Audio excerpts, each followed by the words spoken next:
Assalamualaikum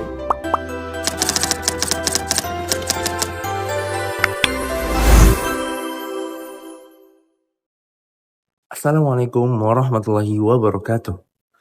Halo teman-teman, kali ini saya akan menyampaikan beberapa fenomena yang kita temui di media sosial, yaitu mengapa sebagian orang lebih mudah menerima dakwah yang disampaikan dengan cara yang lembut dibanding dengan cara yang kasar ataupun menghakimi. Fenomena seperti ini sudah relevan di kehidupan masyarakat, terutama di media sosial, di mana saja kita melihatnya di berbagai platform seperti YouTube, Instagram, TikTok maupun X. Menurut psikologi komunikasi, ini ada sudut pandangnya tersendiri. Mengapa sih orang-orang ini lebih enak, lebih mudah mencerna konten dakwah yang penyampaiannya itu lembut dibandingkan yang keras? Mari kita simak. Saat ini banyak konten dakwah yang viral di media sosial. Sebagian mendapatkan respon yang baik, mendapatkan dukungan, pujian. Namun, di sisi lain, ada orang yang mendapatkan respon yang buruk. Respon hujatan, respon yang buruk-buruk, bahkan dapat memicu perdebatan antara pihak-pihak. Juga dapat memicu penolakan. Itu yang kita takuti. Seringkali bukan dari isinya yang salah, melainkan cara penyampaian mereka yang dianggap terlalu kasar, terlalu menghakimi suatu kelompok, terlalu membenar-benarkan dirinya sendiri. Bahkan banyak fenomena yang saat ini ada di media sosial, terutama orang-orang yang mau hijrah, orang-orang yang mau menyampaikan konten dakwahnya.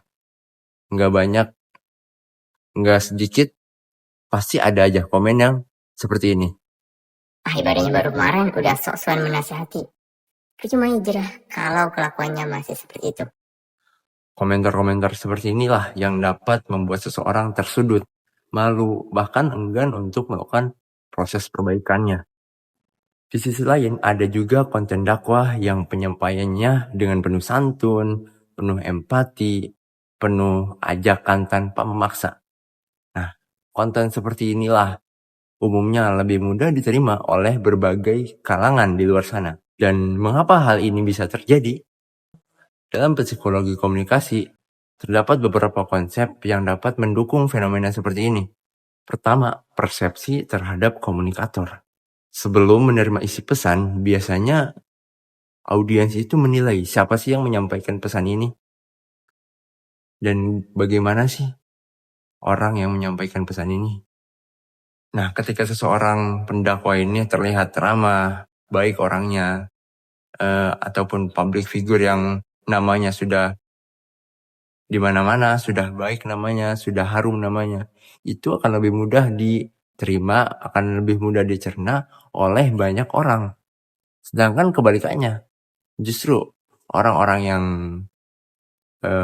kurang terkenal namanya, dan juga ditambah dengan penyampaiannya yang buruk, penyampaian yang kasar, yang arogan, yang dapat memicu keributan di antara banyak kalangan.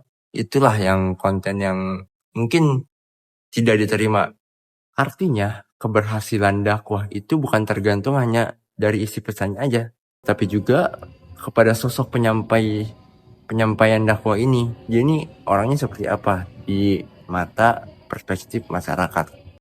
Kedua, pengaruh emosi terhadap komunikasi. Psikologi menunjukkan bahwa emosi itu sangat berpengaruh terhadap komunikasi seseorang. Jika seseorang ini merasa dihargai, merasa dihormati, bahkan merasa dipuji-puji dirinya atau kalangannya, itu akan mendapatkan respon yang baik daripada si audiens ini. Sedangkan sebaliknya, jika audiens ini merasa dipermalukan, merasa disalahkan oleh si komunikator ini, maka ia pun akan menolak dengan mentah-mentah. Ia akan menolak, ia akan benci, apa sih orang ini? Yang ketiga, prinsip persuasi dalam dakwah. Tujuan dakwah bukan sekadar hanya menyampaikan informasi, tetapi mengajak manusia, mengajak orang lain untuk mengikuti jalan kebaikan. Dalam teori persuasi, perubahan sikap lebih mudah terjadi ketika audiensnya ini merasa dihargai, diajak, bukan dipaksa. Dan Allah udah berfirman dalam surat An-Nahl ayat 125.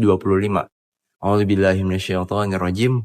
Ud'u ila sabili rabbika bil hikmah wal mau'izatil hasanah. Serulah manusia kepada jalan Tuhanmu dengan hikmah dan pelajaran yang baik.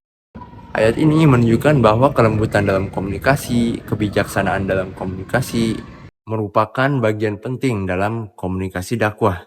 Nah, dari pembahasan ini, kita dapat menyimpulkan bahwasanya keberhasilan dakwah bukan hanya cuma dari isi pesannya aja, tetapi dari cara penyampaiannya, dari cara berbicaranya, dari cara memilih katanya yang benar, agar kalimatnya ini masuk ke dalam hati para audiens.